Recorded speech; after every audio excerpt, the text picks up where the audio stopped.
আসসালামু আলাইকুম। ইতিমধ্যে তোমরা জেনে গেছো ডিগ্রি দ্বিতীয় বর্ষের অর্থাৎ 2024 সালে যারা ডিগ্রি ব্যাচ ছিলে তোমাদের ডিগ্রি দ্বিতীয় বর্ষের রেজাল্ট প্রকাশ পেয়ে গেছে। এই ভিডিওতে আমি দেখাবো কিভাবে তোমরা তোমাদের রেজাল্টটা দেখতে পাবে। তোমরা তোমার ফোন দিয়েই দেখতে পারবে। আমি কম্পিউটার দিয়ে দেখাচ্ছি, তোমরা ফোন দিয়ে দেখার জন্য প্রথমেই তোমার ফোনের যে কোনো একটা ব্রাউজারে যাবো, অর্থাৎ ক্রোম বলো, ফায়ারফক্স বলো, অপেরা বলো, যে কোনো একটা ব্রাউজারে যাবা। আমি ফায়ারফক্স দিয়ে দেখাচ্ছি। সকল ব্রাউজার দিয়েই তুমি একই কাজ করতে পারবা। তুমি প্রথমে তোমার যে ব্রাউজারটা ইউজ করবে তার সার্চ বারে চলে আসবা। সার্চ বারে এসে লিখবা ডিগ্রি টু এনডি year result, degree result, degree twenty year result.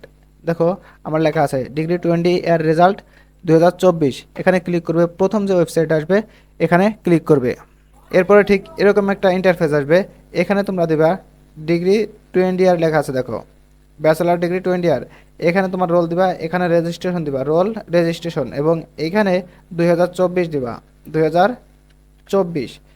এরপরে এখানে দেখো ক্যাপচার দেখাচ্ছে না, এখানে একটা ক্যাপচার দেখাবে। ক্যাপচার না দেখালে এই যে ঠিক এই জায়গায় তোমরা ক্লিক করবে। এখন সার্ভার বিজি থাকার কারণে এটা দেখাচ্ছে না, সার্ভার বিজি থাকার কারণে দেখাচ্ছে না, সার্ভার স্বাভাবিক হলে দেখাবে। এখানে থাকবে ধরো 2+2, 2+1 কত থাকে, ঠিক আছে, এভাবে দেখাবে। অর্থাৎ দুইটা সংখ্যা যোগ করতে হবে, দুইটা সংখ্যা যোগ করে যা হবে এই জায়গায় সেই সংখ্যাটা বসা দেবে, ঠিক আছে।